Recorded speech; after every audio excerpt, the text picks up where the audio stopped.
The next form that I'd like to discuss with you is the Learning Agreement and Evaluation. So you can find that from your forms and click View, just like the others. So this form serves as both your learning agreement and evaluation for your time in field. I want to first talk about this form as the learning agreement, and then we'll go back and talk about it as an evaluation. What you'll see in this form is that it's broken down by core competencies. So the Council on Social Work Education has offered us several competencies that are the way in which they would like us to evaluate our students while they're in field. So they've set the core competencies, and underneath those competencies are listed knowledge areas, skill sets, and the social work values. So you'll see that throughout the document, okay, as you scroll through all the different sections, okay? So you will also see under most competency sections, there are several required activities listed that a student must do in field. So I really have to say that required absolutely means required. These are things that you must do to have successfully completed your field placement, and it is a problem if you don't do them. So if you are having trouble either figuring out how a particular required activity fits in with the work that your agency does, or you're having trouble with some time management given all that you need to do, in getting those required activities done, those are both times that you talk with your field instructor and also your liaison so that we can help you meet those requirements as well. Okay, so you must do the required activities. In addition, on this learning agreement, under each competency, there is space for you to add additional activities.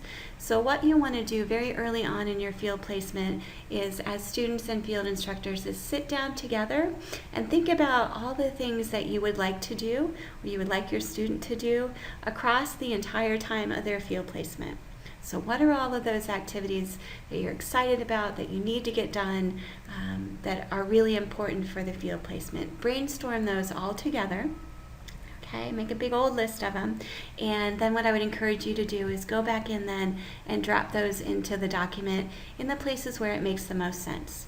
So you might have an activity that you've identified that you're really excited to do, but you can't quite figure out where to put it on the learning agreement. You might think, gosh, that's competency 1, but it's also competency 4. We are less concerned about which place that you put it in, and we want you to use your critical thinking and just put your activities where they make the most sense in the document. So even though it could occur in 2 places, we want you to pick one. Okay, so you will go through and do that. So you'll drop in all of your activities and then go back through the document and see, are there any places where you haven't added at least 1 to 2 additional activities? Because students are required to add 1 to 2 additional activities per competency. So you want to make sure that you have all your bases covered there. If you're having trouble generating ideas, then again, you can talk with your liaison and get some good suggestions on what you need to add. With that, you will, for all your required activities and your added activities, you're going to enter target dates. We encourage you to be as specific as you can. So if one of your activities is going to be to attend a training on diversity, and you know what date that training is going to be held already, then go ahead and in the target date box, list that. Put in the very specific date of when that training will occur. Okay. For a lot of things, you're not going to be able to be that specific because you're not sure exactly when you'll be completing an activity, and that's okay. If you can just go ahead and put in a month, get it as close to a month that you believe that you'll be completing that activity, that would be great. So if you think you're going to do a certain activity in November, that's wonderful. If it takes you an extra until December to get it done, and that's okay with your field instructor, that's fine as well. But we want you to set good, solid target dates for your activities. Now, in a couple of spaces, it makes sense for you to put ongoing. So, for example, in that first required activity about writing a weekly journal, it makes sense for you to put ongoing in this target date space, because you're going to do it every single week. But for other things, we really want you to break it down at least by month. And what I would encourage you to do is to think together about when, even though I'm going to be doing case notes the whole time that I'm in field, when can my field instructor evaluate that I'm doing that successfully? right? So when's the first indication that they're going to be able to say, okay, as a student, I am writing case notes successfully, and maybe that is November, and so you would put November there. Okay, so I hope that helps make some sense out of the target dates. Again, as you have questions, please let us know. For your added activities, as you're doing that, just like in your supervision form, you click on the piece of paper and you can type in your activity and then save and close it. The next box asks you how your activity is assessed. So is that going to be in supervision? Are you going to do a writing about it? Are you going to present something? What is the method so that your field instructor knows that you've completed that activity? And then you will also put in your target date as well. Now again, as we talked about before, every time that you are exiting away from your form or as you go, please make sure that you're hitting save. So you can work on your learning agreement throughout the first several weeks of your placement, and you don't have to complete it. You can just click save and exit out. When you feel like your learning agreement has been successfully created and you're ready for your liaison to review it, then at that point you would come down here to where it says learning agreement signature, and you would sign and save, and as a field instructor you would do that as well. One more thing I want to say about the learning agreement is it really is intended to be a collaborative process. So we want students and field instructors to come together in creating activities that are the student is excited about, and also those things that as an agency really need to be done and will provide good learning experiences for our students. Okay. I want to just go over a couple of the required activities that students typically have questions about to cut off some of those questions for you and answer those. So the weekly journal is one of those activities, and I want students to really think about how to best do this journal. It is a requirement, so you need to be writing each week. It's meant to be a means for self-reflection. It does not have to be overly lengthy, so a couple of paragraphs about what you're learning about yourself and how you're growing in the field is great. Some students use their journals as preparation for supervision, so writing down how they've been feeling and how they're growing, and also what they want to make sure that they talk about when they sit with their supervisor. You can also do bullet points to reflect what activities you've done in field, and then a paragraph about self-reflection. Do it however it works. For some students, they choose to email their journal to the field instructor each week for review, and that's helpful for the field instructor. In some cases, field instructors are fine with students just bringing those journals to supervision as a point of discussion and don't need to see them. So you'll need to talk about in your agency how you want that to flow the best for both of you. The fourth activity down is that student will attend professional training opportunities provided by the agency or the college. A lot of times our agencies offer training opportunities. If not, we have a continuing education program at the college, and there are also a lot of good trainings on campus through different campus organizations where you can attend a good training as well. When you come down to this required activity, student demonstrates responsibility around site visit scheduling and communication. Each year that you are in field placement, you will have a liaison assigned to you who should come out and do a site visit with you and your field instructor to talk about how things are going, answer any questions that you have, and review policy. And this required activity simply means that you are involved in making sure that that visit happens. So when your liaison emails you and offers some dates and times, that you respond. If you haven't heard from your liaison to set up that visit, that you reach out to your liaison to get that ball rolling. That's what that activity means. So we'll scroll through a little bit more just to see what other required activities I want to be sure to mention. Under competency 2, there is this ethical decision-making model that a student needs to use. You can use any ethical decision-making model that you have available to you. We did post the Reamer model on our website. Your agency might have a model that they typically use, or you might have one that has been discussed in classes, and you can use that one as well, whatever works for you in that. The second activity says student will write a reflection on potential boundary issues, conflicts of interest, etc. You can write that reflection right in your journal, so that could be your journal entry for 1 week. The required activity about demonstrating awareness of social media and the impact it has on their practice with clients. That is simply for you and the field instructor to have a discussion about social media. So what does it mean in the age of Twitter and Facebook and all of these things? How do we practice, right? So how do we work with all of our technologies with our clients? Is it okay for us to be friends on Facebook with our clients? What are the legalities and the potential liability issues of those things? How do we be professional in our communication in this digital world? So that is simply having a conversation about that.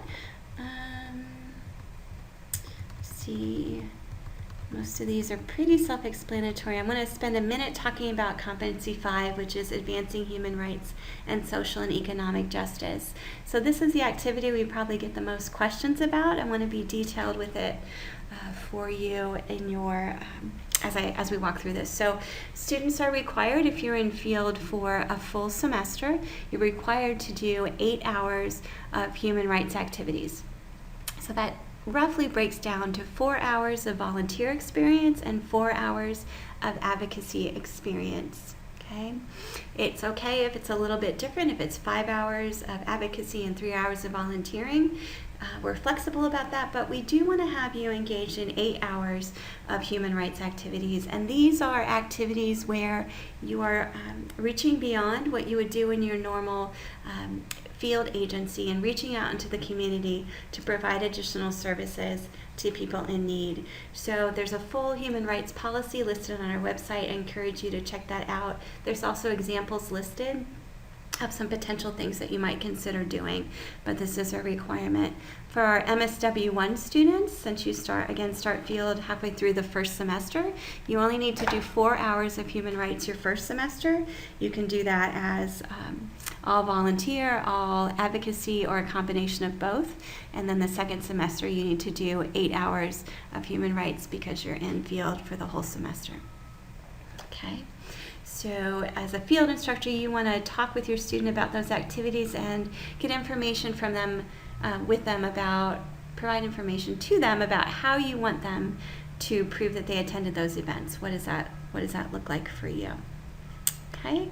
Competency 6, one of these required activities that the student will read 3 scholarly articles, and that can be articles that you've learned about in your classes, or your field instructors. You might have articles that you've been really wanting somebody to review for you. You can pass those on to students to provide information to you about, or you could do some research on your own, students, about your articles. So it is your responsibility to identify those, not your field instructors. Okay. And then when you get to competency 10, that's all about engaging, assessing, intervening, and evaluating the work that you do with clients. There is a space in this first required activity where it asks you and your field instructor to determine an appropriate number of clients that you'll be working with. And that's going to be very different from agency to agency, but we do want our students to get exposure to clients in at least some fashion. So that may be working with their field instructor on 2 to 3, 5 to 10, 10 to 20 cases. It really depends on the agency. So that's a number that you're going to determine together. And that is true then when you come down to the other sections as well, figuring out what makes the most sense in terms of client contact. But we do want all of our students to have some client contact. Now, we do have students who are placed in administrative agencies and our more macro learning agreement talks about that. Clients will be defined differently, so it might be not individuals. A client for a more macro organization might be working with other organizations, and that might be how you frame clients. So you have to think about what that looks for you. For each rank of student, your learning agreement looks a little bit different. I just pulled up the one for the undergraduate students. but they are similar in format and some similar required activities, and then also some difference as well. All right, so as you're creating your learning agreement, anytime you have questions, you're talking with your liaison, and then when that form is due, and you can see those due dates on the field calendar, you want to make sure that you get that turned in on time. You're saving as you go. You're both signing. Your liaison signing and saving, and then your liaison will go back in and review that form. If they have any questions for you or anything where they think there are places where you could be a little more specific or add some extra detail, they're going to let you know that, and they'll give you the opportunity to adjust that learning agreement accordingly. Okay. So one question that we often get about the learning agreement is, what happens if I was working in one program and now all of a sudden I'm going to be moving to a totally different department, and so my learning activities don't apply.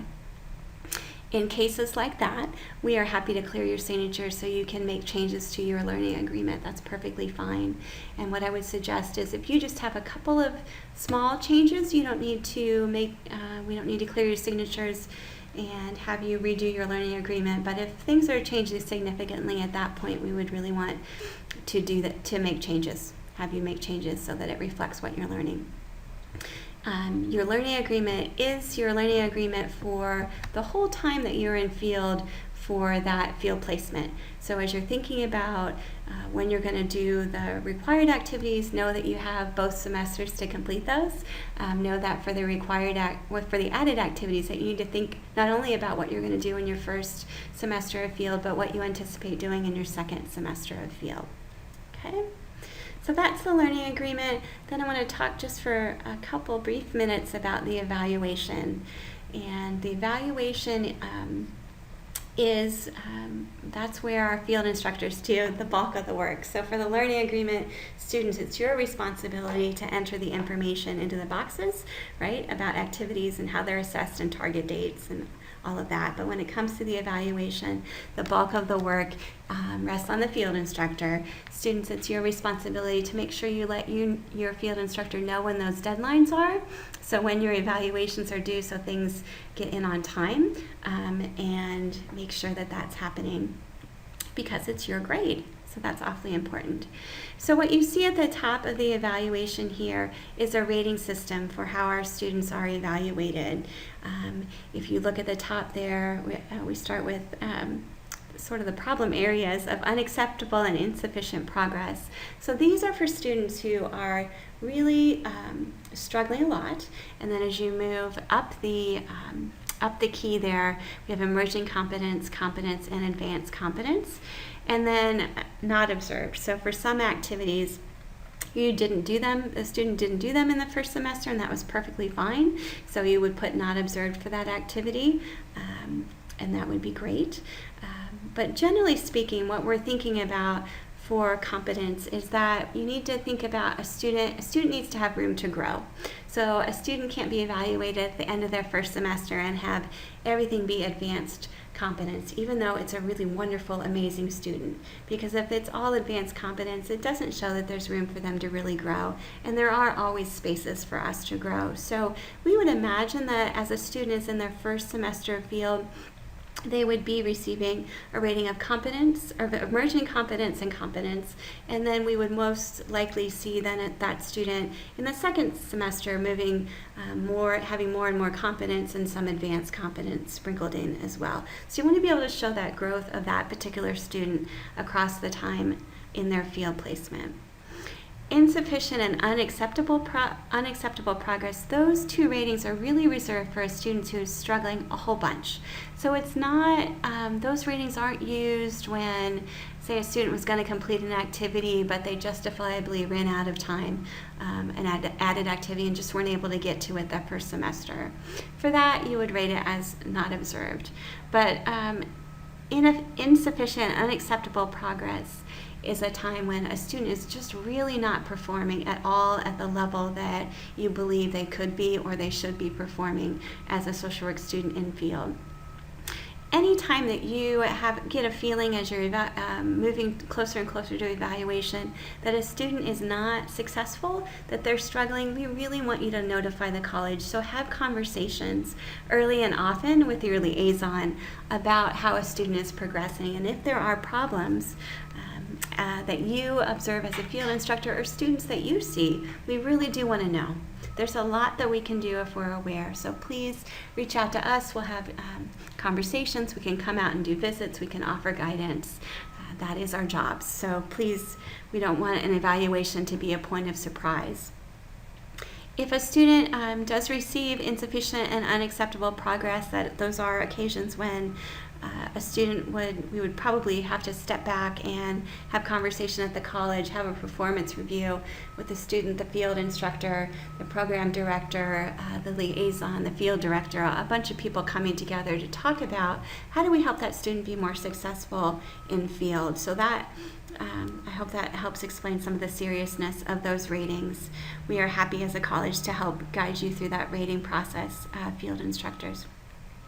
Field instructors, when you are evaluating and when you're looking at this form for yourselves, you will have a drop-down box for each activity. So you would have a little drop-down box with abbreviations of all of the ratings, and your job is then to click on the most appropriate rating for that semester, and you do that for all of the activities listed.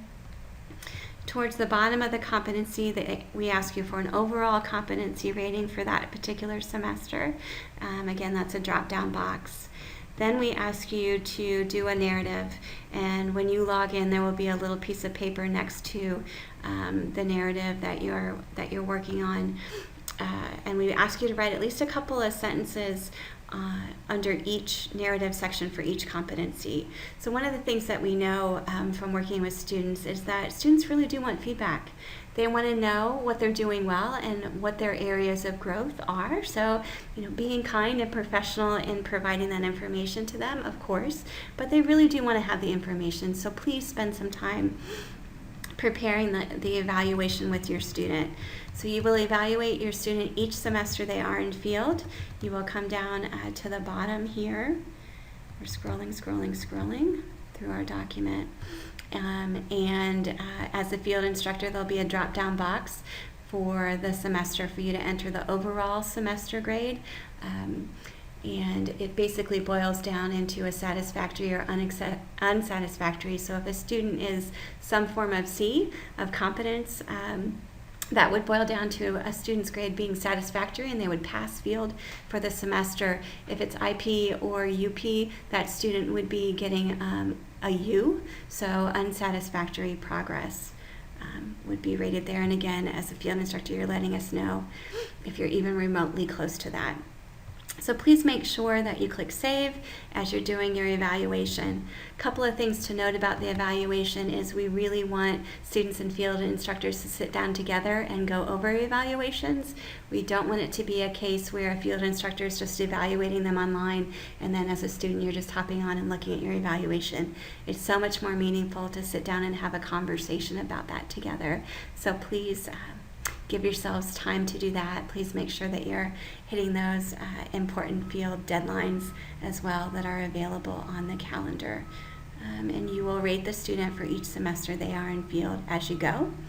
Field instructors, the other thing to note is that a student has access to this form at any time. So if you are starting to fill out their evaluation and you realize there are some areas of concern, if you're going to rate a student as an IP, they can hop on that form and take a look at that anytime. So you may want to consider starting your form. If you're feeling hesitant about a rating, contacting the liaison, and then also maybe not completing the evaluation until you've had time to sit down and really have a discussion with the student about how that's going. So that is the evaluation form as well. I am sure that you will have questions as you go, and your most valuable resource in this process is your liaison and the field office of the college. So please don't hesitate to email and call us to assist you. Thank you.